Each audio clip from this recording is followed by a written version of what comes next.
Thank you very much. So, everybody has said so many nice words to Carlos that now we need to turn to the serious thing and say a few words not only on the very kind character of Carlos, his friendship, his sense of humor and everything, but let's talk about mathematics a little bit, and we have a lot to say about Carlos. So, I could make a very boring talk, detailing a number of papers, number of books, many figures, but I think it's not really the point of saying how many books, how many citations, or many friends for sure.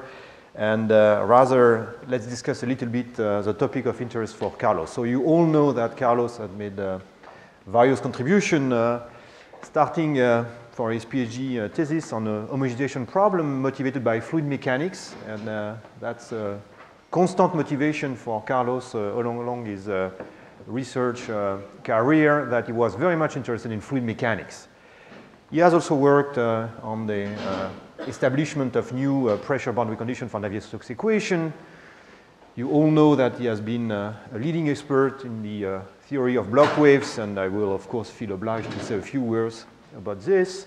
Fluid structure interactions, that will be my special choice here. Inverse problem, biomathematics, optimal design. Well, too many to discuss today. So let me focus on just one work because I like it very much. I think it's exemplary of what Carlos has done and what we should all do somehow in applied mathematics, which is this work on the periodic fluid structure interaction. It started with a collaboration with industry and with a very late friend, Jacques Planchard, who was an engineer at EDF.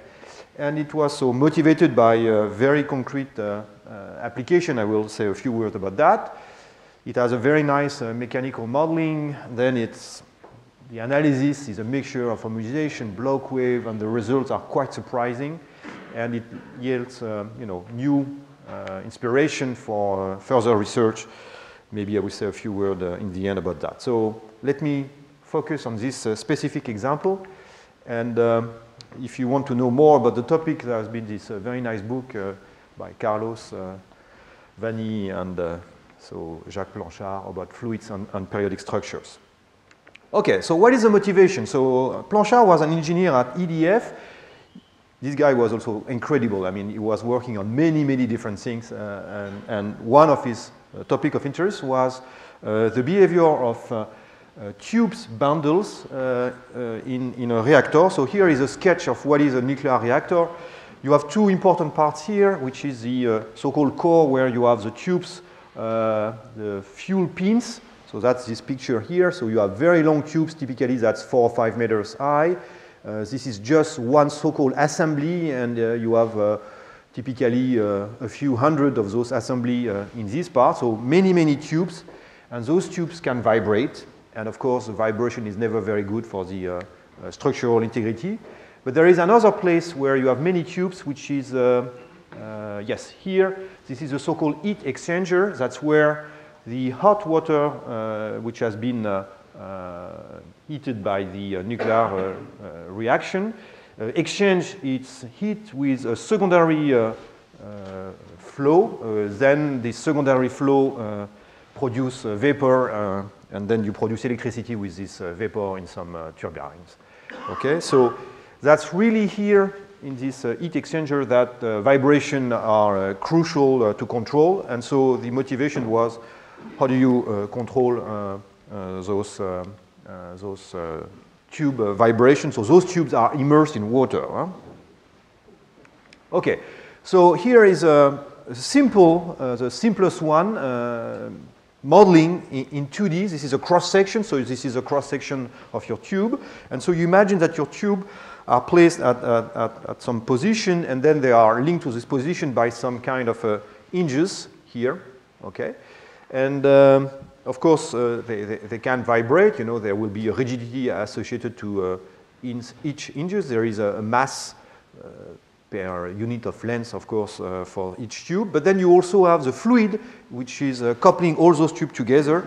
And then you look at the vibration of this type of fluid structure. That's another picture which is extracted from a report by Planchard. I will come back to some result of this report.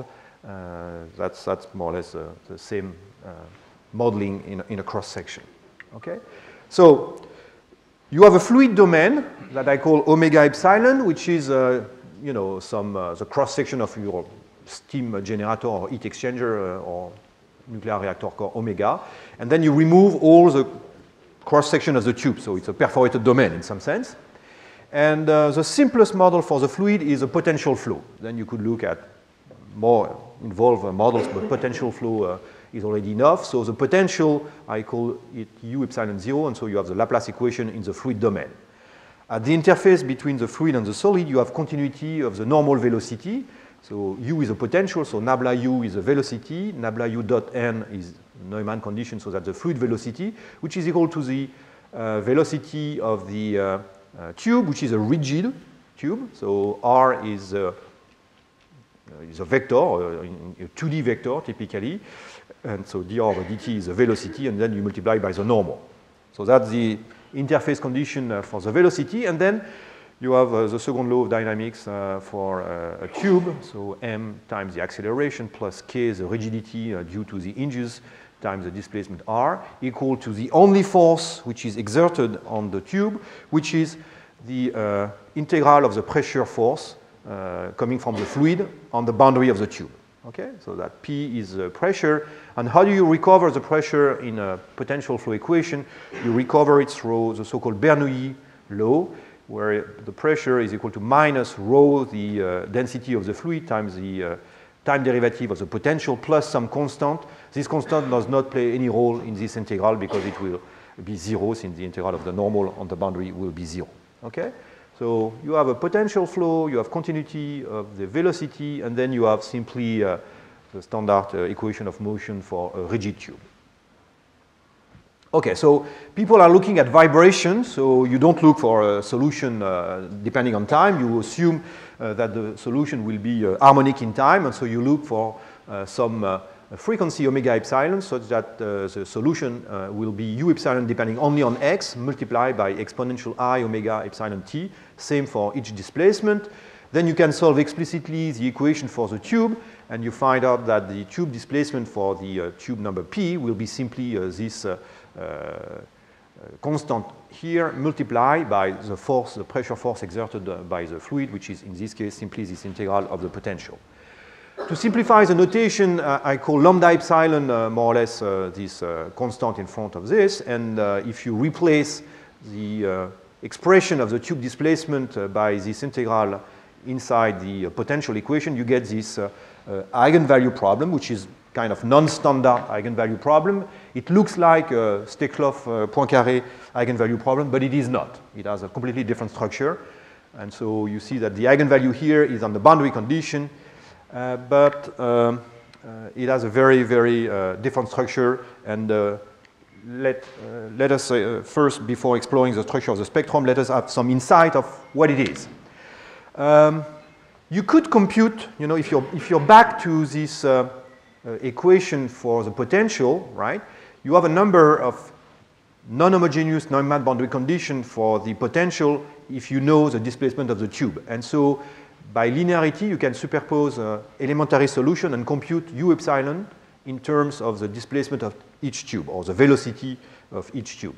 And so that's what you do here. For each tube and for each coordinate in 2D, this is a Kronecker symbol, so you take one elementary displacement for the tube number Q in the direction EI, and you compute this potential solution, and then by superposition, U epsilon will be a sum of all those terms multiplied by the velocity of each tube.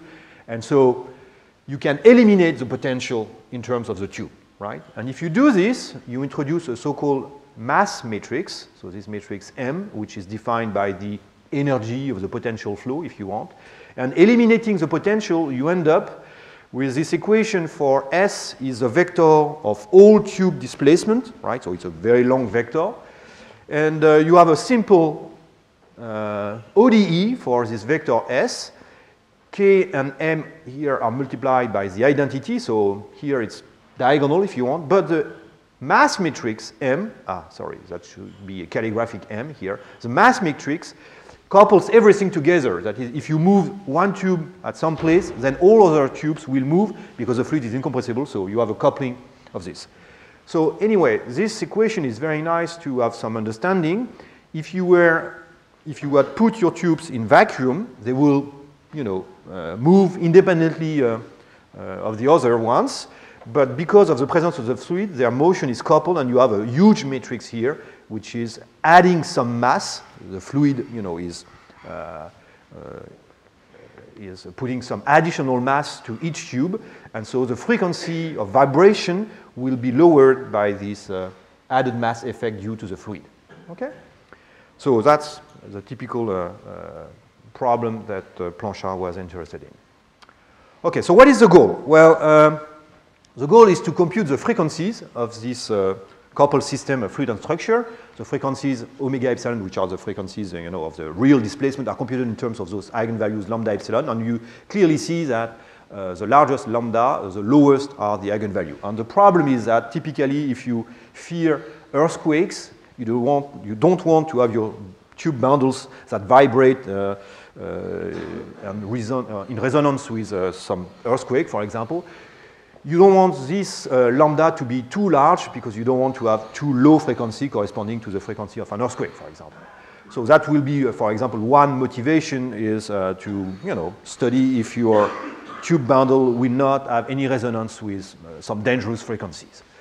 Of course, to do that, you first need to know, because there are many, many tubes, as I told you when I show you this picture here, here there is something like, in this single assembly, something like 14 by 14 tubes, and then you have a few hundred of them. So that's too many tubes to do a direct computation, so you need to find an homogenized limit in order to get a simplified model. So that's the problem, how to find the homogenized limit, to compute the homogenized spectrum, and possibly find a nice formula so that you can do computation for this homogenized limit. Okay, before we do any analysis, let's look at some direct numerical simulation that were done by Planchard. So Planchard took the problem with fixed epsilon and did computation. Okay? So it was a 10 by 10 array, but at that time those computations were probably in the mid-80s. It was probably on some Cray XMP or Cray 1, the first supercomputer. Probably now you can do it on your laptop with 10 more tubes. But here is the result of the computation by Planchard and one of his students. So you see that here on the abscissa, that's the number of the eigenvalues. So you have 200 eigenvalues because you have 100 tubes and 2 directions, so that makes 200 eigenvalues. And then that's the frequency of each of those. And so the first thing that you see is that it should be a discrete spectrum because it's the spectrum associated to an ODE, a finite dimensional ODE, but it looks like being continuous. Okay? So that's the first thing that you can look. Then if you look at the picture of each mode, so let me explain. The small circle corresponds to one tube, and then here this smaller row means that this is the displacement. Okay? So this is the fundamental mode, so that's the lowest, corresponding to the lowest frequency of your tube bundle. And clearly, it's periodic in the vertical direction. Well, of course, you have some boundary effects, but, inside, it's periodic in the vertical direction, but it is not periodic in the horizontal direction. And that was a big surprise.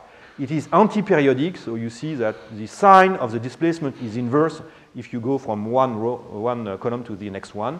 So it is 2 periodic in the horizontal direction, and it is 1 periodic in the vertical direction.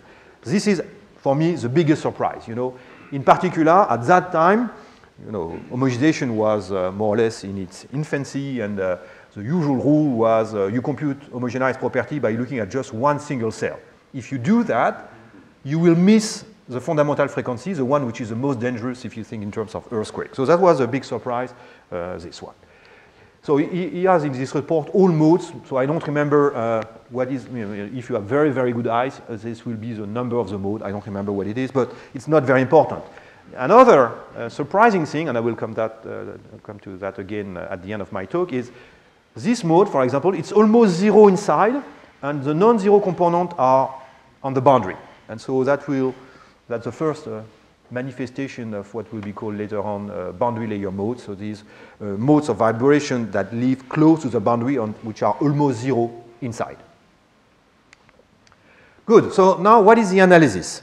Very old work with probably your first student, Aguirre? First student, René Aguirre. A very nice work, you know. So in a simple case, if you assume that your domain is a cube with periodic boundary condition, then there is no asymptotic process to do, because since it is already periodic, you just apply the block decomposition, and I will tell you a few words about that, and you compute the spectrum by, you know, it's like if you have a constant coefficient PD in Rn, you use Fourier analysis, you compute everything explicitly. So that's the same. So that was the first computation by Carlos and his student Aguirre, but very surprising one again. I will show you some result. Then, later on with Vanni, they did the general case of a domain with some boundary condition, and then you have an asymptotic process. And for some reason, the standard method of homogenization was difficult to apply, and you didn't use that. You use another method that you call the non-standard homogenization process, which is based on block waves, and that I will describe in a few slides. Later on, I joined the team, and we applied standard homogenization, and the big surprise was that the result was different. Okay, so one very nice piece of work here is to understand why the block wave method is different from the homogenization method. And it's really surprising, because if you go to the elliptic case, let's say you think in terms of Schrödinger equation. In Schrödinger equation, the block wave theory is very well established, and that gives you the same result as homogenization. So homogenization is more or less equivalent to block wave theory. There are some small differences for elliptic equation or for Schrödinger equation, but here it's different. And so there was something to understand. So let me explain with a very bad picture. I'm sorry, this is scanned from one of our papers with Carlos. The difference between the homogenization process and the block wave analysis. So in both cases, you start from your real world problem. You know, you have a domain and you have some characteristic length epsilon corresponding to the periodicity in your domain. And the standard homogenization process is that you let epsilon goes to zero, so you end up with your domain omega, where you have, you know, some homogenized equivalent medium, which is equivalent to your mixture and fluid and solid, right? So that's the standard process. In a fixed domain, you let epsilon goes to zero. The process which was introduced by Vanni and Carlos for this problem, the block wave analysis, is different, because you first scale the domain by 1 over epsilon, so that each unit cell becomes of size 1. And then you let the boundary go to infinity. So you end up with a periodic array in the infinite medium, and the boundary are forgotten in the asymptotic process. So you forgot completely about the boundary, and you really look at the details of the unit cell. Here, in some sense, the unit cell is average. Here, it's not average, but you forgot about the boundary condition. So that's the difference. So for elliptic problems, that should give the same limit in some sense, but here in this case, that gives different limit. So I must, you know, I see that Francois is very excited about block waves. I must at least tell you what is the block wave, transform. And let me give, in the simplest setting, which is not exactly the one which is required here, but I don't want to enter the details. I don't want to do too much mathematics. So I just tell you the main theorem, which is for any function in L2 of Rn, more or less like the Fourier decomposition, you can make a decomposition saying that the function u is a superposition of periodic function. U hat is periodic with respect to y, and then you multiply it by a plane wave, like the Fourier plane wave, right? But you restrict the frequency, the block frequency theta, to be, instead of the full space Rn, to just be in the unit cell or the dual unit cell. You know, so the unit cell in the physical space is a unit cube, and because I put 2 pi everywhere, the unit cell in the dual space of the block frequency is again the unit cube of 0, 1 to the power n. Okay? So this theorem tells you that any function in L2 can be decomposed as a superposition of periodic function multiplied by plane waves, and the frequency is restricted to just a cube. Okay, and that's an isometry like the Fourier transform. You have a Parseval equality. And so what is the interest of this? What is the interest of this? That diagonalize any differential operator which has periodic coefficient. So if you look at any differential operator with periodic coefficient in the full space, you can reduce it to a family of operators posed on the unit cell with strange boundary condition associated to this plane wave here. Okay, so you can reduce a problem in the full space to a family of problems on the unit cube, which is of course very good, for example, for numerical purpose. Okay, so this was more or less a technique which was applied by Carlos and Vanni, and what did they find? Well, they found that if you call sigma epsilon the spectrum for your original problem, which is, remember, a discrete spectrum, right? Finite dimensional, pure point spectrum. In the end, when epsilon goes to 0, if you look at its limit, so you look at all accumulation point of subsequences in the spectrum, then this limit contains the so-called block spectrum. So what is this block spectrum? This is a union for all those frequency parameters, theta, which are lying in a unit cube, right, of the spectrum sigma theta of this cell problem. Okay, so you recognize a potential equation, but just in one cell. You recognize the eigenvalue condition on the boundary, which, you know, it's more or less the same as the one for the original problem, but just on one cell. And then you have this strange periodic boundary condition, which is that it is not U which is periodic, it's U multiplied by this plane wave, which is periodic. That comes from the block decomposition. So this is a problem in one cell with one cube, so it has only two eigenvalues. Okay, it has two eigenvalues, but they depend on theta. And so when theta varies, you get a spectrum, which is called the block spectrum, because of course it comes from the block transformation. And this block spectrum is part of the limit here. One nasty point is that the inclusion here may be strict, and actually it's very often strict. So you don't have equality here. I mean, you don't have a strong enough convergence, and you cannot expect a strong enough convergence, so that you can say that there is equality, that this block spectrum describes the entire limit spectrum. It does not describe the entire limit spectrum. Okay, let's look at the numerical result of Aguirre and Conca. More or less what they did was they compute this block spectrum, right? And here is a picture of the lowest eigenfrequency, right? And that's the same except that you see it rotated. And so there are two very interesting features in this computation. Maybe let me show you before the second one. Okay, that's the second one. And you see that the minimum of the second one corresponds to the maximum here of the first one. But the interesting features here are that first, the minimal value, so the minimal frequency, is here at this point, which corresponds to, oh, by the way, yes, the two horizontal axes are the two components of theta, the frequency. Okay? And so you see that the minimal value is at 10 for, let's say, theta 1 equals 0, theta 2 equals 1/2. Okay? So that's exactly, the minimal frequency is at 10, like in the numerical simulation, by something which is 1 periodic in one direction and 2 periodic in the other direction. So that's a confirmation of the numerical result of Planchard. But the very surprising thing is that here you have a value 10 to the 10.89, something like this, for the for the zero frequency, which is not continuous. Okay, so here this in Schrödinger equations this will be called a Fermi surface. So the surface associated to the eigenvalue lambda 1 of theta, it's not continuous at 0. You have a jump from this value here, 6.97, to up to 10 to 10.89. Okay, so it's discontinuous. It was so surprising that you told me that Planchard, when he saw the result, did not believe it.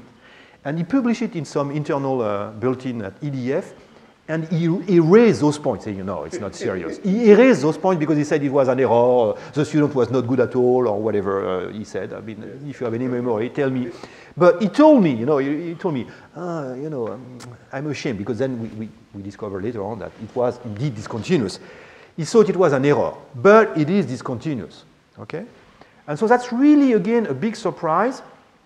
And yeah, so that's, again, a big surprise. And that's one explanation or one hint to why it's different from the elliptic case, because in the elliptic case, there is a famous result in the book of Bensoussan, Lyons, and Papanicolaou that tell you that if you look at the elliptic operator with periodic coefficient, you can compute the homogenized coefficient A star by the standard method of homogenization, you know, two-scale asymptotic expansion.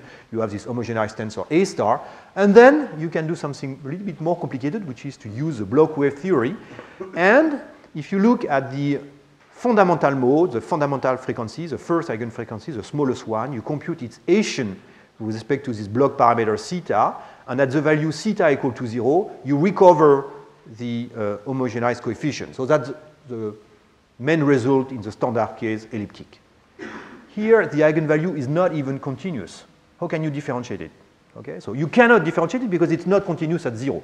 So that indicates there must be something different between standard homogenization and a block wave. Okay. Anyway, you see that the first result is that indeed the spectrum is continuous up to this discontinuity point, but still you will find something that looks like a continuous spectrum. It's bounded, so there is no eigenfrequency going to plus infinity as in the elliptic case, right? The minimal frequency is not periodic. It does not correspond to a periodic mode, right? And the fact that you have a discontinuity at 0 means that, you know, what does that mean, theta going to 0? Let's think about theta being a rational, p divided by q. Then this block wave, where you have this strange boundary condition periodicity multiplied by this plane wave, if theta is rational p over q, it corresponds to something which is periodic of period q. And q then can be very large. So it corresponds to a mode which has a very long wavelength. Very long wavelength, which is, let's say, the q, the denominator in the rational expression of theta. So when theta goes to 0, but is not 0, that corresponds to very long wave length modes, and so they are not converging to something which is periodic. So there is a regime which is very, very strange here that you don't see in the elliptic case that correspond to those theta going to 0. And of course, the story was not ended because it's just part of the limit spectrum. Okay, so what do you do? That was my very small contribution with Carlos, that we apply the standard homogenization approach. And so the difference will be that, you know, we have this displacement of the tube, which is constant for each tube. And so one idea is to interpolate, if you want, those constant displacement for each tube and build a continuous function, S of x, that represent, if you want, the displacement at each tube. And so this is a function from omega into R2. And then that give you a, you know, elliptic problem with a Neumann boundary condition, which is non-homogeneous, but then you can apply the standard techniques. Of course, you will have a corrector that will be purely periodic, no block wave anymore. And okay, that's really more or less standard compared to the previous work. That's really more or less standard. And then, of course, you find an homogenized problem that is posed in omega. So here you see the influence of the boundary condition. There was no influence of the boundary condition, the outer boundary condition, in the previous analysis. As I told you, the boundary is moved to infinity. You don't see it anymore. In this case here, you see it. So clearly, you find different modes of vibration. And the homogenized spectrum is, again, not standard in the sense that it is not a point spectrum. It's essential. And a priori, it's different from the block spectrum. So the final result was this one. If there exists an homogenized tensor, an homogenized equation, I don't give the details because I don't want to bore you. And of course, again, this homogenized equation admits this homogenized spectrum, which is part of the limit and which is a priori different. I mean, they may have some intersection, but it's by chance in some sense, but they usually they do not coincide. But it's not the end of the story. That is, if you take the union of the block spectrum of the homogenized spectrum, it's not the full spectrum. You need to add another one, which is the so-called boundary layer spectrum. So more or less, it's the spectrum which is associated to modes which are localized close to the boundary. And if you look at a domain which is, let's say, a rectangle, then you can do an explicit characterization of this boundary layer spectrum, and that corresponds to one of the modes that I've shown you from the computation of Blanchard. What is interesting is that the lowest frequency is not attained, that can be proved, it's not attained in the homogenized spectrum, it's really attained in the block spectrum. And so if you were an engineer and, you know, applying standard rules of homogenization, you would miss the fundamental frequency, which is really the most important thing here.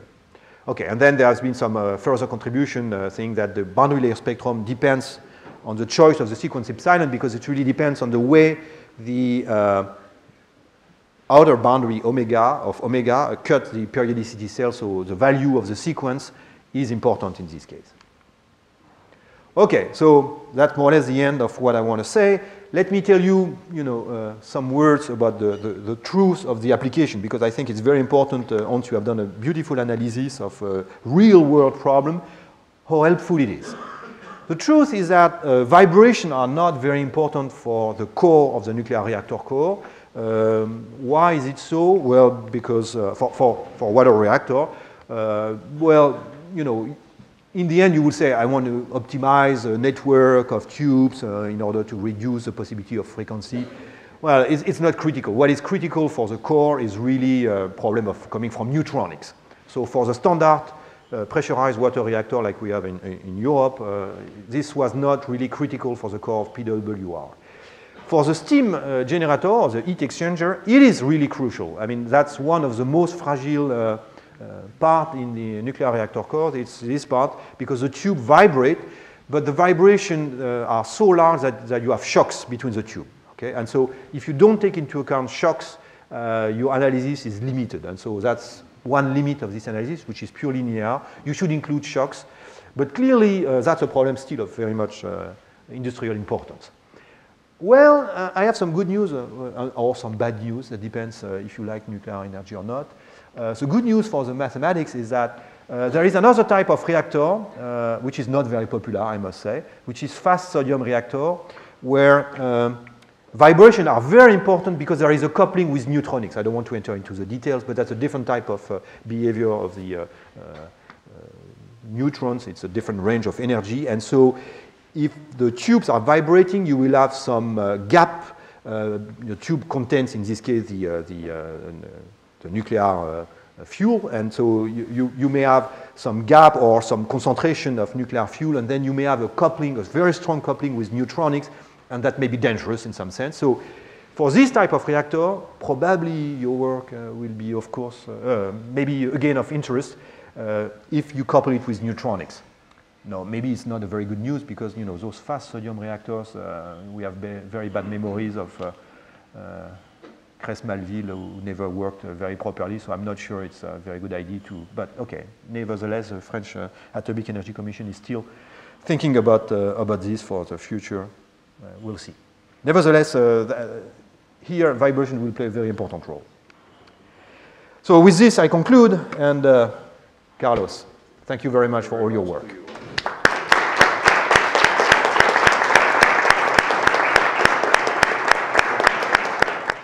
Okay, so it's a pleasure for me to be here, and I would like to thank the organizer for organizing this meeting for Carlos,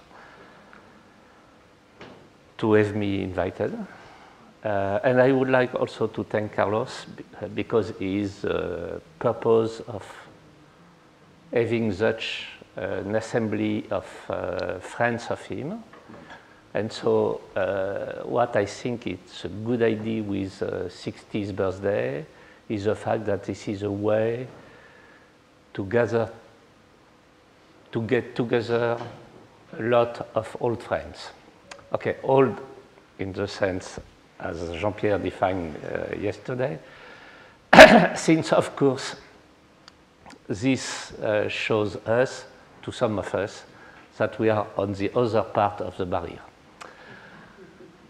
Okay, so thank you to the organizer, thank you to Carlos. I will make, as said Grégoire in his talk, a very boring talk, only about mathematics. And I will speak about some, okay, so this is all technology. A semi-linear elliptic problem with a singularity at u equals 0. This has apparently no connection with the work of Carlos, but yesterday I was happy when he said in his address at the banquet that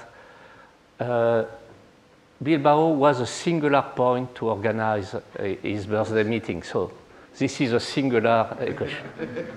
So at least there is a contact. Okay, this is a work with Daniela Giachetti and Pedro Martinez Aparicio. And okay, this work is inspired by essentially two papers. There are many other ones, but Lucio Boccardo and Luigi Orsina on one part, and Lucio Boccardo and Juan Casado Diaz on the other part, they came back to this old problem in recent years, and they, okay, this was the beginning of the inspiration of our work. Okay, so this is a lecture which is dedicated to Carlos. And now here is the problem. The problem is extreme. Okay, it's simple. This is minus delta U equals F with some variant. Okay, the condition will be boundary condition will be Dirichlet. This is minus divergence of A gradient U equals F of XU in omega. Omega is an open bounded set of Rn. A is a matrix with L infinity coefficients, which is coercive. So you look to delta is the same. So the only interest in the problem is this term here. And the model of this term is given by that.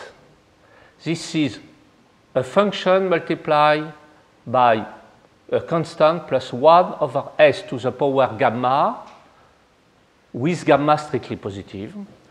So this will be a function which is Kara-Theodori, so very well, but in zero, this function can explode.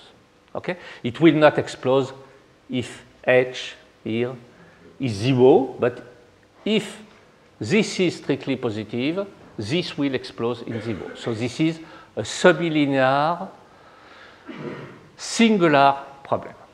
Okay, actually, this is the model, but any function f which is between 0 and which has a chapeau, okay, the chapeau being h of x 1 plus 1 over s over gamma is allowed. Okay, and in particular, what is important in our work is the fact that this function is not supposed to be decreasing in S. This function here is decreasing in S, so which is very important. But in our work, this is not assumed that this function here is decreasing in S. Okay? So the solution will be non-negative. And this is important also because this means that we do not cross the singularity. Okay, when we began this work with Daniela and Pedro, our idea was to get rid of this condition in the problem and to allow, okay, f not to be 0, okay, all technology, to correct directly on the screen, to pass to a function which is non-positive, and if the function f can change sign, of course, u will change sign, and we will cross the singularity. Okay.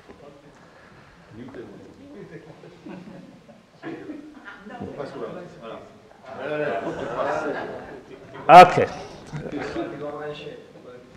Sorry?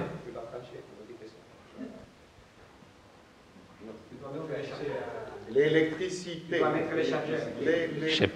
Je n'ai pas d'électricité.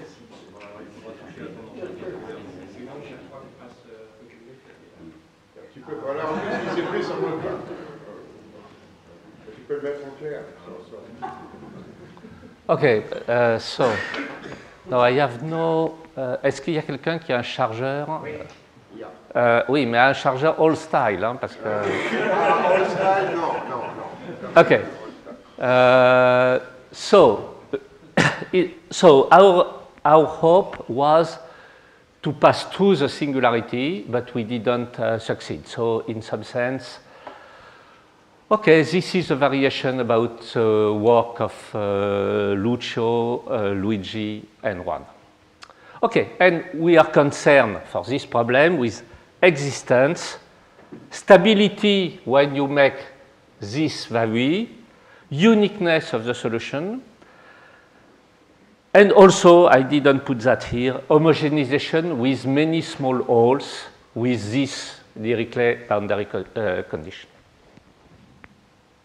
Okay, sorry.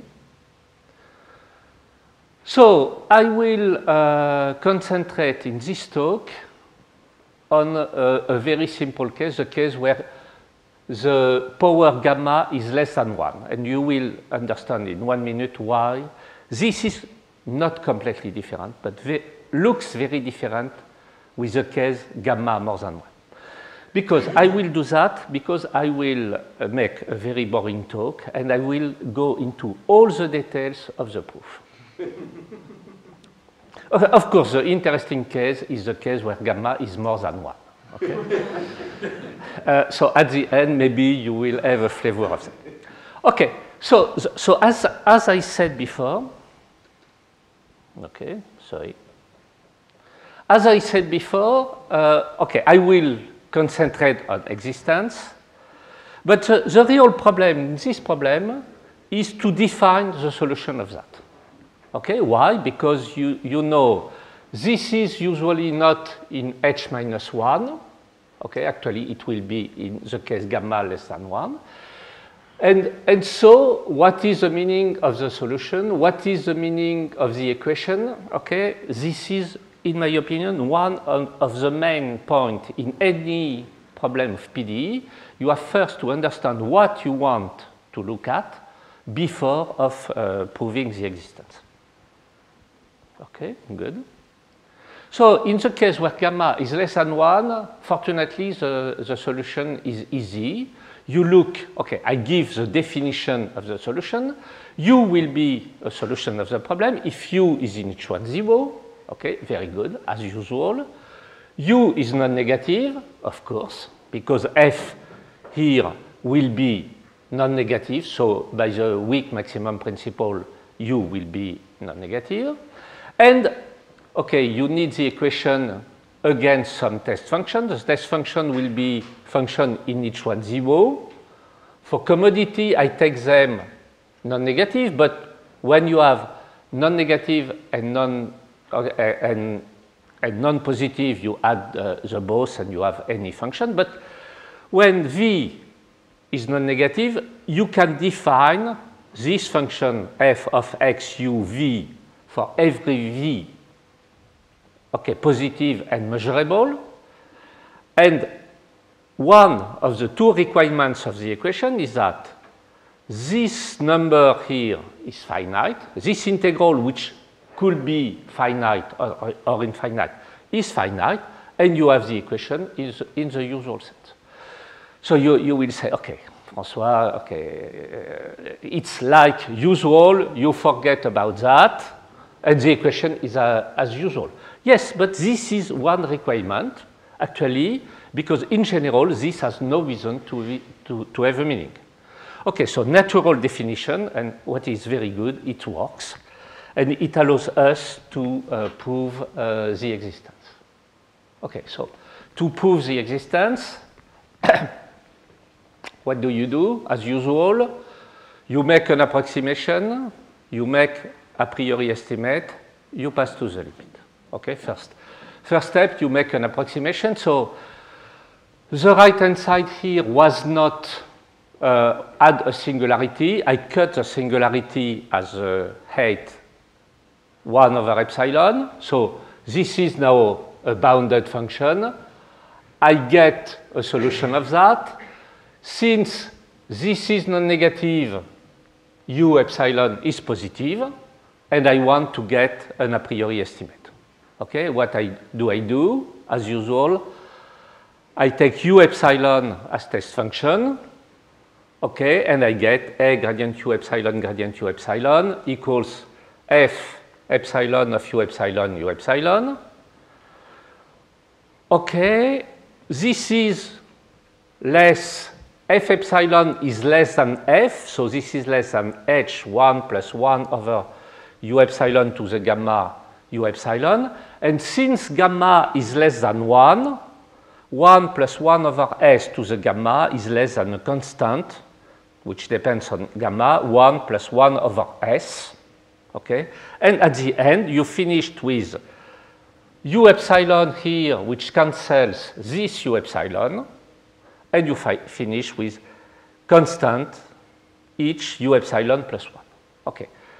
So where is the big difference between gamma less than 1 and gamma more than 1 is the fact that for gamma less than 1, this is less than 1 plus 1 over s, and you finish here.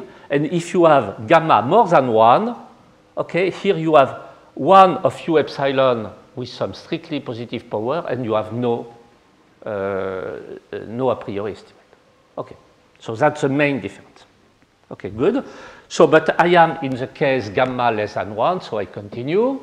So therefore, u epsilon is bounded in each one 0. I extract a subsequence which converge weakly and almost everywhere. And now I take any function in each one 0, any test function I want, non-negative, and I write the approximate equation. The approximate equation. So here you have weak convergence. Here you pass to the limit. This is free of charge. Okay? And here you have something which converges almost everywhere. So you should prove that f epsilon of x u epsilon tends to f of x u almost everywhere. It's easy when u of x is strictly positive. When u of x is 0, then you have okay, you have to check it, but it's okay. So this converges almost everywhere. Then you have here something which is called Fatou lemma. You have a sequence which converges almost everywhere. Those functions are non-negative. So by Fatou, the inf limit of that is greater than that. Okay? So at the end, you have finished with a gradient u more than f of x uv. Okay, sorry. The integral of a gradient u gradient v is bigger than f of x u v. And for every v, so in particular, since this is finite, this is non-negative, this integral is finite. Okay, so very easy. The problem is that what we want, okay, so I proved the first step in, okay, the first requirement in my definition, okay, that this is finite, but what I want is to have here equal, while what I got is greater than. Okay, so I need a new test function. Okay, the new test function will be the following one. I define the function zeta delta, which is a function from R to R, which is this one. It is 1 up to delta. It goes back then to 0 at the value 2 delta. Okay? So this is not the function like that, but a function like that. Okay? And so this function has a defect that when u epsilon is equal to 0, zeta delta of u epsilon is 1.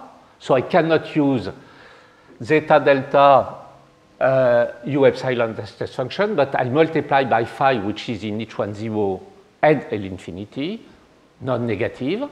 And this is a perfect good test function. I put it in the equation. I have two terms in the left-hand side, a gradient u gradient phi zeta, plus a gradient u zeta prime phi, and this is equal to f epsilon multiplied by zeta epsilon of u epsilon phi. Okay? So here the good news is that zeta delta being decreasing, this term here is non-positive. Okay? And here, since zeta delta is 1 when u epsilon is less than delta, this is bigger than the integral over the set where u epsilon is less than delta of f epsilon of x u epsilon phi. And at the end of the story, this term here, which is the term where the integral can be dangerous because u epsilon is small, this term is dominated by this term here, which is a good term, because in this term, I can pass to the limit in epsilon. This converges weakly in L2. This converges strongly in L2. And so this term here converges to A gradient U gradient phi zeta delta of U. Okay? When epsilon tends to 0. But when delta tends to 0, this term here converges to, okay, you cannot see, but this is true. A gradient U gradient phi, the characteristic function where U is equal 0, because when delta tends to 0, all of that, this pass here, and at the end, you have only the characteristic function of U equals 0. And since U is in each one 0, the gradient of U is 0 almost everywhere where U is 0, so this term is 0. Good. Okay, new break.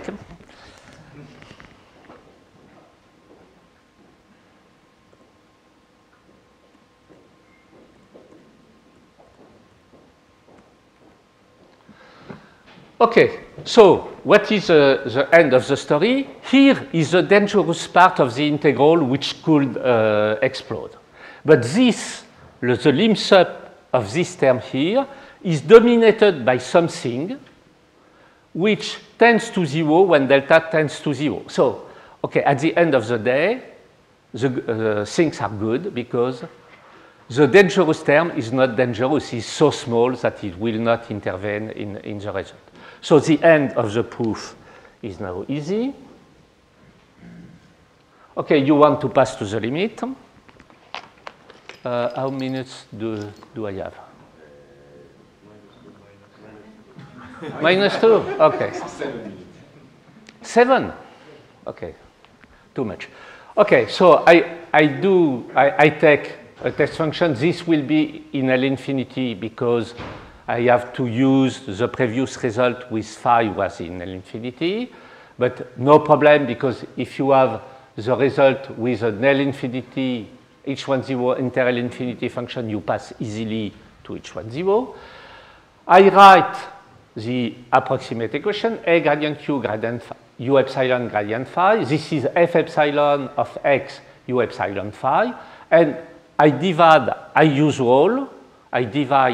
this integral in two parts. The part where you have problem and the part where you do not have any problem. The part of you do not have any problem is the part where when U epsilon is more than delta. And the part where you have problems is the part where U epsilon is less than delta. But this part, I showed before that it was small. Okay, is lim sup in epsilon is small when delta is small. So this term actually, when we pass to the limit, first in epsilon and then in delta, the limit of that is 0. Okay? So it remains to pass to the limit here, but this term is not really difficult because F epsilon of X U epsilon phi, when U epsilon is more than delta, by the chapeau, this is less than H of X 1 plus 1 over U epsilon to the gamma, where U epsilon is more than delta multiplied by phi. But this term here is less than a constant 1 plus 1 over gamma delta to the power gamma, which is in L1. We have almost convergence here. We pass to the limit. Thank you. We pass to the limit in this term. We get that. Okay, here there is a trap. If the measure of the set where U equals delta is 0, okay, I pass on this detail, but this is a big trap. But it's easy, it's standard to do it. And this term, so we get at the limit that this integral here tends to the similar integral where epsilon disappears.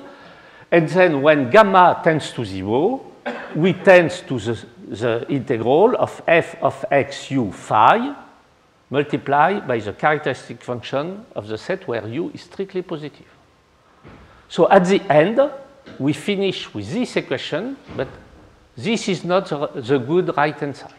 So there is a little subtlety to prove, which is that this term here is 0, and if this term here is 0, so that means that f of x u is 0 almost everywhere, okay, when u is equal to 0.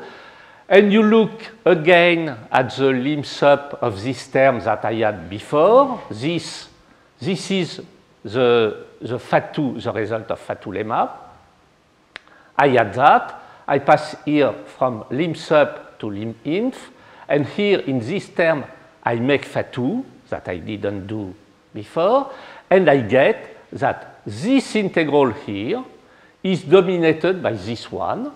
But this integral is bigger than the integral where u is equal to 0. Okay?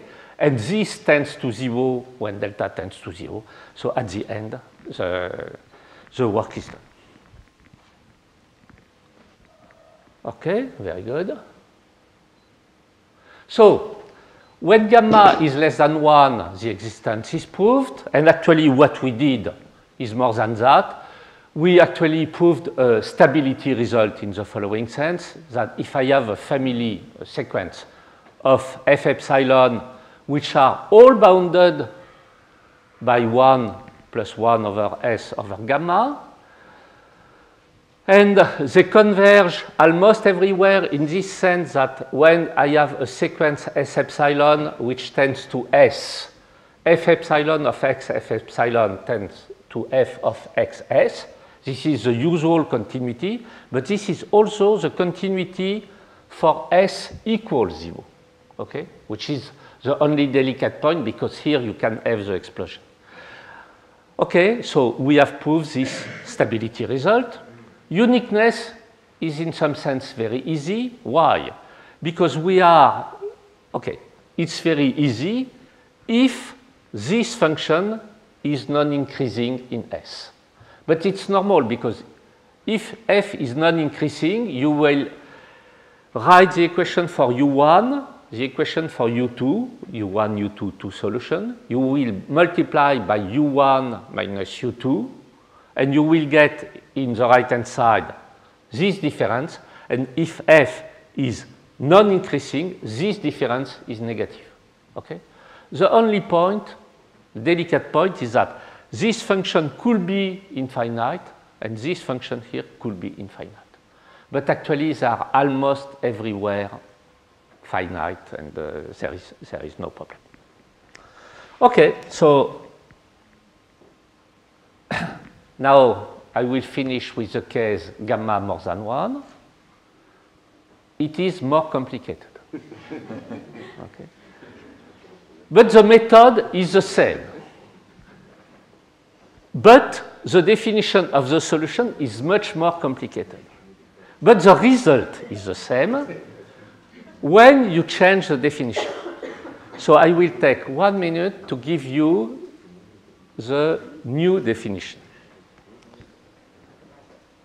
Okay, the definition, as before, the definition for the solution is in 2 parts. One part is the space. The space before was u is in each one 0 and u is non-negative. Okay? Here this is a little bit more complicated. U is in each one lock. It is non-negative. When you use with the notation of Stampacchia, you use the truncation, and gk is the rest of the truncation. So the function which is like that. Gk of u will be in each one 0, and tk of u will be not in each one 0, but tk of u to some power will be in each one 0. Why? Okay. This point here is easy to understand. What did I do to get the each one 0 estimate in the previous case? I multiplied by u epsilon. if I multiply by u epsilon and gamma is more than 1, I have no good, okay, I have no a priori estimate. I should multiply by something which will cancel the singularity, 1 of u epsilon to the gamma, and this power that I should use is to multiply by the test function u epsilon to the power gamma. But when I multiply by u epsilon to the power gamma, in the left-hand side, I do not get gradient of u to the power gradient of u squared. I get gradient of u to the power gamma plus 1 over 2 in each one 0. Okay? Technical reason, this is not true for u, but this is true for t k of u. And then there is something which was not necessarily in the case where gamma is less than 1, which is to prove that multiplied by a function phi, which is in each one 0 inter L infinity, phi gradient of u is in L2. Okay, essentially this means that the difficulty in this problem is at the boundary. The function u is not in each one 0 because gamma is more than 1, but essentially it is except at the boundary. Oui, Jean-Pierre. Maximum principle. Inside the domain, u cannot be 0. Okay, this is a strong maximum principle. Okay? Okay. It's the same. In 2D with L infinity coefficient, it is okay. In 2D, yeah, but okay, think about 3D, Jean-Pierre. 3D is if A is C alpha with alpha compared. Yeah, but I don't want to have C alpha. And okay, more than that, of course. This is a good answer, and this was the answer given by Luigi, okay, Lucio, Luigi, and Juan. Okay, good guys, of course, but if you want to do that, you pass the word to Juan, and Juan will explain you that. Okay, I was invited, I should present my work. Okay? No, there is another reason, but I will answer the question of Jean-Pierre later. So this is the space where the solution wants to live, and this is the equation. You know, at the end here, okay. So to explain the sense of the equation is minus divergence of A gradient u equals f of x and u. You multiply that by a test function. My test function is v. Okay, so I will ask first that f of x u v is finite. Okay, normal. And then I will ask the fact that the equation multiplied by v is equal to f of x u v. Unfortunately, this has not the usual meaning because u is not in each one 0. So what I do is I use the classical definition of Stampacchia by transposition, which is, by the way, the same as the main tool of the Lyons-Magenès book. Okay, I pass the operator from here to here. I transpose the operator. So this is a okay, and now what I have to do is to, okay, I know where is u, and I know where, okay, I will choose that in such a way that this will be in duality with u. Okay, I already know the space u, so I have just to choose the v such that this is in duality with my space. Okay, the story is a little bit complicated, but let me just describe the answer we gave for choosing the v such that this has a meaning. I take v in a space v, what a notation, which is not negative, and v is in each one 0 L infinity, such that there exists f chapeau, phi chapeau, g chapeau, such that this term here that I want to put in duality with u is written as an element of L1 plus a sum, finite sum, of elements which are product of phi by elements of minus h minus 1. Okay, and this allows me, due to the fact that phi, okay, gradient of u is in L2 to define this term here. So that, okay, this is awful, okay, I agree. This definition is awful, but the interest of this definition is that it works. And it allows you to make any computation like the previous I did, okay, which were very simple with gamma less than 1. You can do all the computation with those test functions, okay? It's a little bit messy, but that's good because it will give a long paper. And now I finish my talk, probably in time. Well, I am going to speak about spectral convergence for homogenization problems in porous media with Robin boundary conditions on the cavities and large absorption parameters.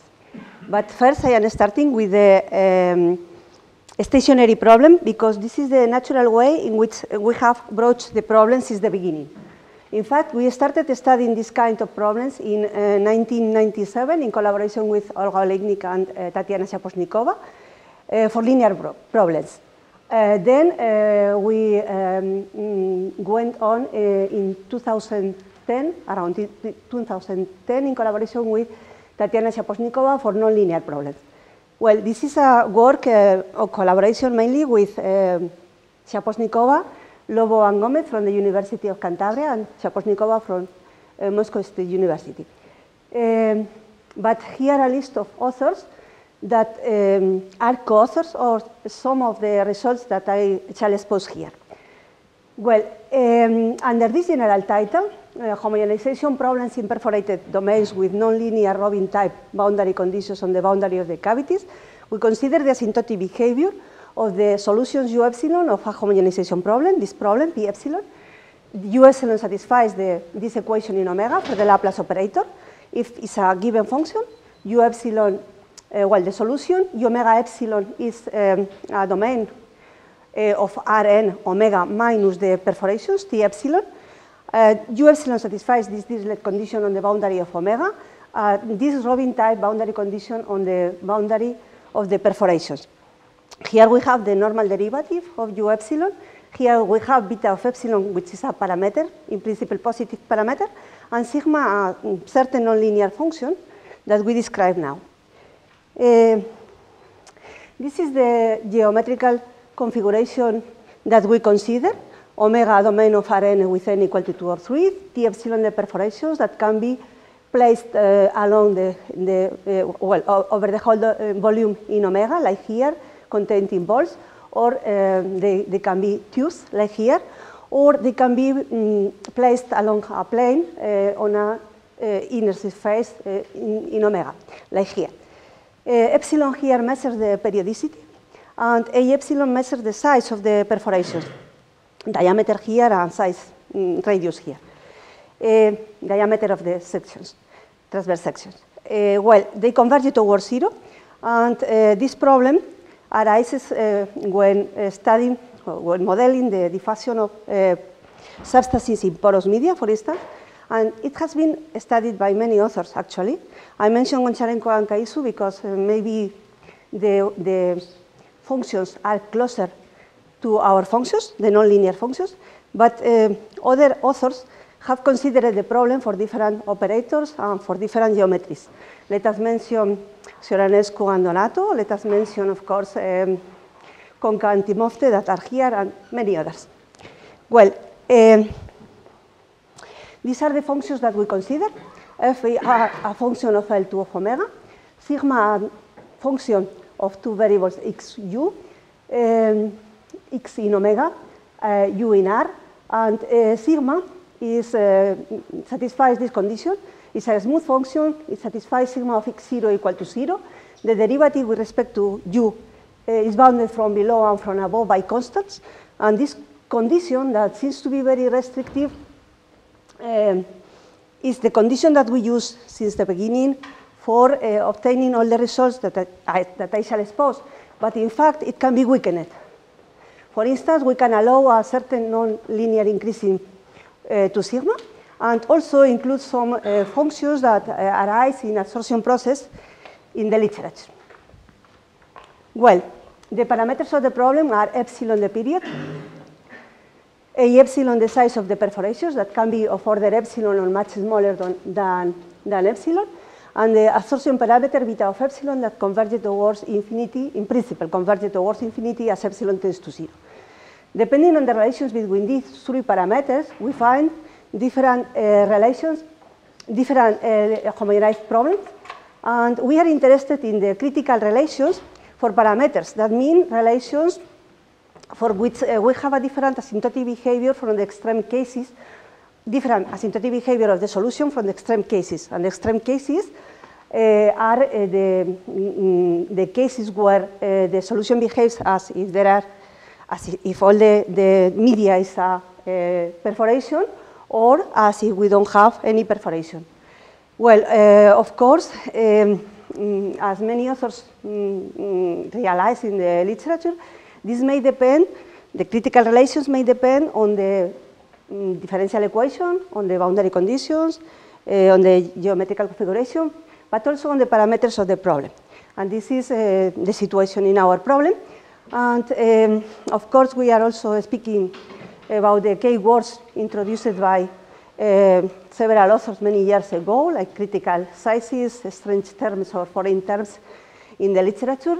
Let us mention, for instance, Ciaronescu and Murat, because he's here, I don't know where, but and also, but also other authors have used or introduced this terminology for different problems. Let us mention also Aller, Conca, that are here, but others like Sanchez Valencia, Marchenko and Hrusdov, etc. Well, here an outline of the rest of the talk. First, we describe the general situation for the critical relations that we have found for the parameters in the problem P epsilon. We see what this general situation means in the case of perforation by thin tubes. We apply the results to the spectral convergence, and after that, we consider the case of perforations by balls along a plane, and finally, some convergence rates for the eigenvalues in this last case. Well, the general situation that we find is the following. Oh. Well, I forgot to mention here this relation. I am going to mention it now anyway. This critical relation between parameters that I wrote here is a critical relation that I call a critical relation for the absorption. That can be read as follows: beta epsilon multiplied by the total area of the T epsilon is equal to order of order 1. And this provides us a relation between the three parameters, A epsilon, and beta of epsilon. And I call it critical because depending on this relation, when we have this relation or not, the problem, the homogenized problem can change drastically from linear to nonlinear. This is the general situation that we find, as I am going to explain. Here again, the critical relations for the absorption, beta epsilon. Beta, I say that the absorption parameter, beta epsilon, is very large or very small when we compare it with this amount, the total area of the perforation to the power of -1. I say that A epsilon, the size of the perforations, is large or small when we compare it with the classical critical size of the perforations. And when I say classical critical size, I mean that obtained many years ago for many authors for the case of linear problems and Dirichlet condition on the boundary of the perforations. Well, the most critical situation that we find is when we have the critical relation for the absorption parameter, this one, and the critical size of the T epsilon. In this case, the foreign term contains a function h that is a nonlinear function that is obtained implicitly from this equation, this functional equation, where C is a constant that depends on the geometry of T epsilon, on the dimension, on the dimension of the space, and on the constants arising in the relations for the parameters. And sigma here is the original, the function of the original problem. Well, what we show is that H is unique and has the same properties of smoothness of the original, of the function of the original problem, sigma. This other case, when beta of epsilon is satisfies the relation, that is when we have the critical relation for the absorption and large sizes of the perforations, then the strange term is obtained like a constant multiplied by sigma, the function arising in the original problem. This case is also of great interest because for beta of epsilon fixed, we obtain a critical size of the perforations. And for A epsilon fixed, we obtain a critical size of the absorption. Well, anyway, the homogenized problem is nonlinear. Well, in this other case, when beta of epsilon is very large, and we have the critical size of the perforations, then the homogenized problem is linear, contains the foreign term that does not depend on the sigma of the original problem. Other extreme relations for beta of epsilon and T of epsilon different from these relations, excuse me, for beta of epsilon or A of or the size of the relations different from these cases, can imply that the solutions do not take into account the perforations or the absorption parameters. Let us consider what these relations tell us in the case of a domain perforated by thin tubes. Here the geometrical configuration of the domain, omega this cylinder. G epsilon are the tubes. They are A epsilon G times 0L. Here we have the periodicity cell. The section, the transverse section of the cylinders is of size A epsilon.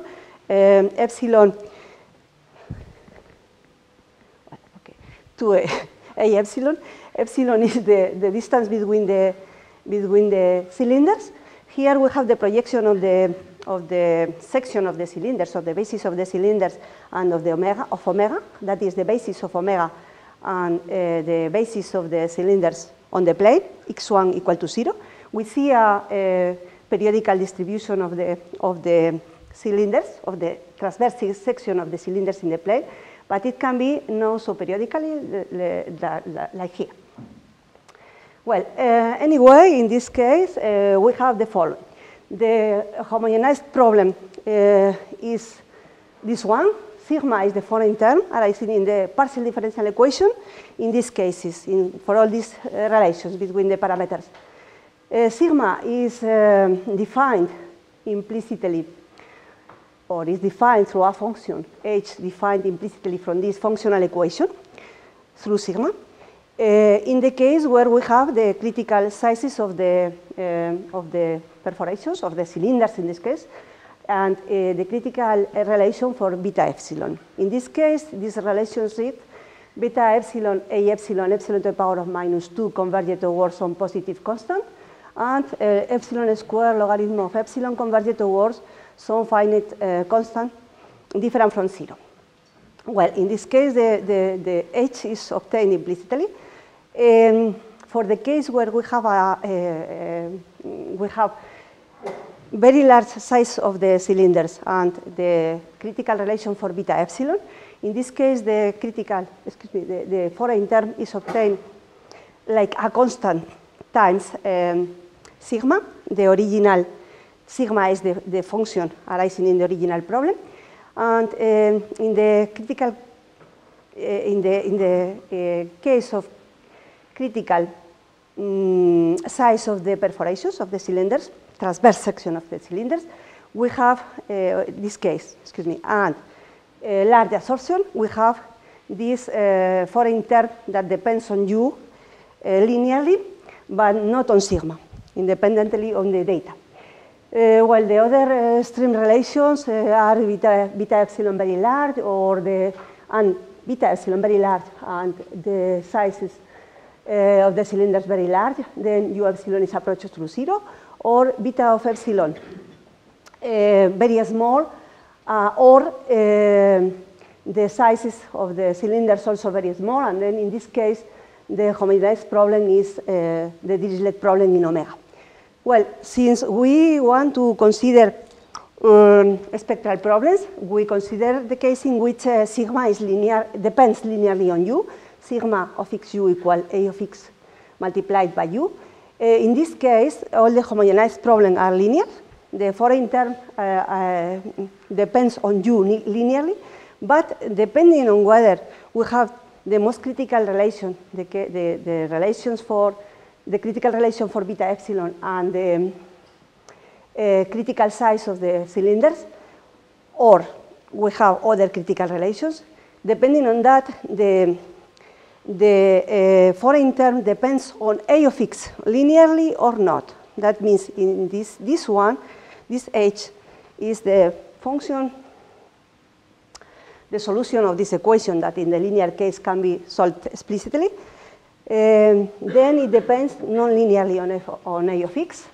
And in the rest of the situations, when we have the critical size for the critical relation for the adsorption and the perforations very big, then we have a linear dependence on A of x and on the foreign term. I am speaking about the foreign term, a linear dependence on A of x.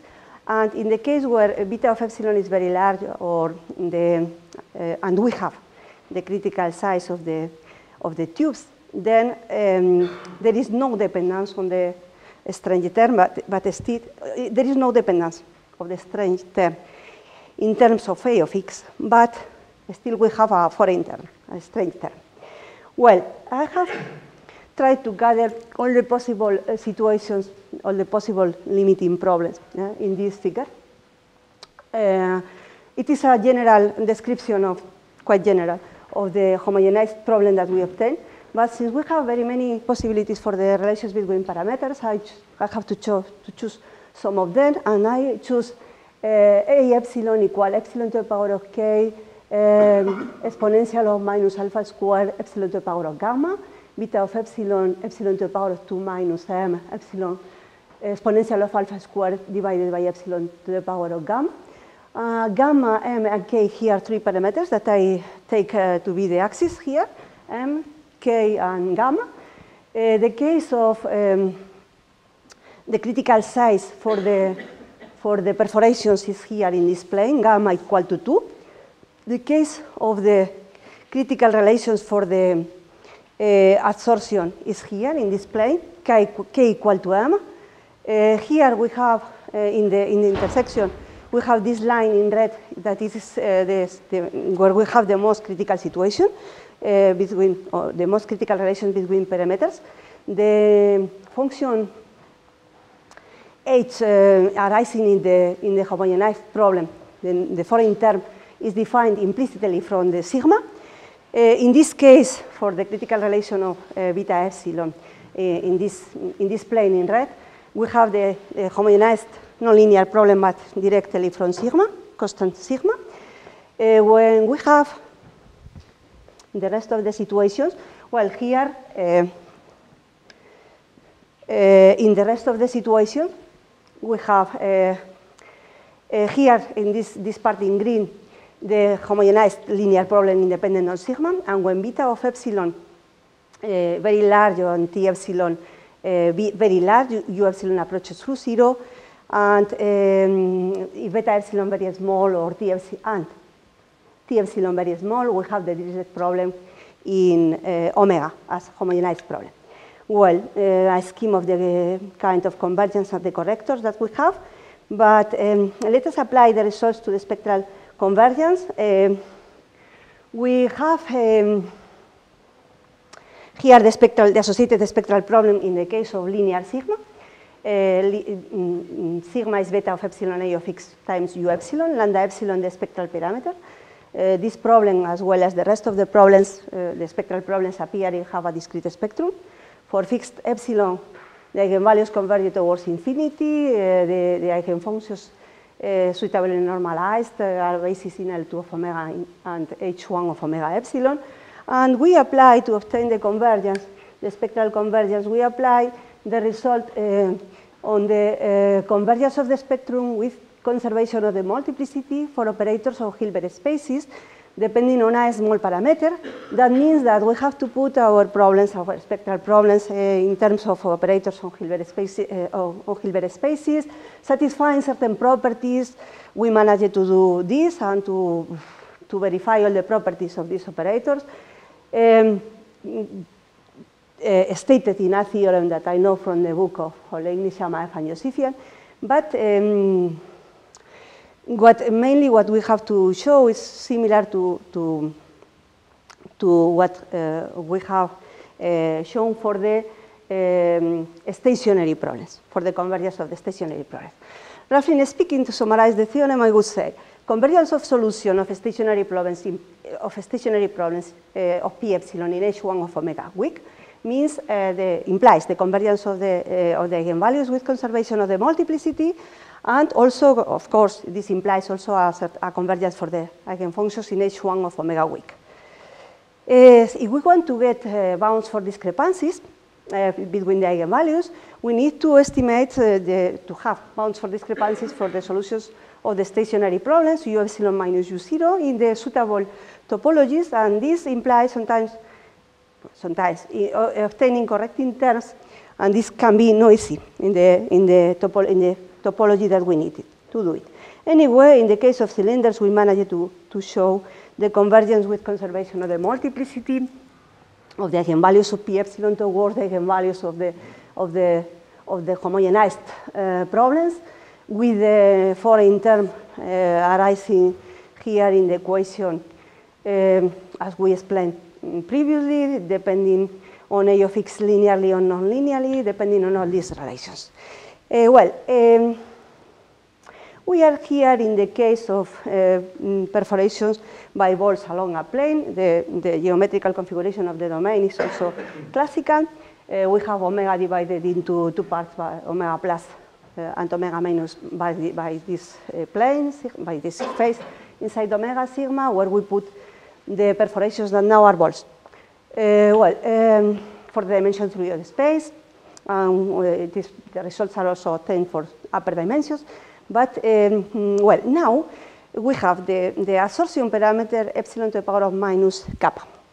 The radius of the perforations epsilon to the power of alpha. That means, and the distance between them, of course, as previously, epsilon. This is the geometrical configuration. We have two parameters, kappa related with the absorption, alpha related with the size of the balls. And here, just to mention that the critical size now, the classical critical size is given by the A epsilon that I call it also here R epsilon, the size of the perforations of order epsilon squared, and the critical relation for the absorption is given by this relation that gives us a relation between kappa and alpha. And this relation means that kappa equal to alpha minus 1. This is the case of the critical relation for the absorption. And the homogenized problem also contains the foreign term A of x, but now on the, as it happens usually, on the bound, on the surface sigma, where we have the balls. But also now it depends on A of x linearly or non-linear. This foreign term depends linearly or non-linearly depending on the relations between the parameters. The most critical situation is here now when alpha equal to kappa equal to 2, and here we have a non-linear dependence on A of x of the foreign term. Here in this line in red we are in the case of critical size for critical relation for absorption, we see that, well, excuse me, alpha and kappa now are the two parameters related with sizes of perforations and absorption. And then in this line, we see that for fixed alpha, we have a beta. Well, for fixed alpha, we have a kappa that gives a beta of epsilon perfectly defined in such a way that the behavior of the solution changes from the Dirichlet problem, the homogenized problem, which is the Dirichlet problem, to nonlinear dependence on A of X, to the Dirichlet problem in omega plus, omega minus. And these cases are, well, here, excuse me, we have also the critical, a critical relation, but this is only for the perforations. The limiting problem is the homogenized problem with the foreign term not depending on A of X. And the other extreme cases are Dirichlet problem in omega or Dirichlet problem in omega plus union omega minus. We can extend the result for the dimension n greater than 2. Also, we obtain this kind of results for the non-linear problem, stationary non-linear problem, for the dimension 3, for upper dimension. Here, in this case, in the case where alpha equal to kappa equal to 2, we have the most critical situation where we have the foreign term defined through the nonlinear equation, implicitly defined from the functional equation.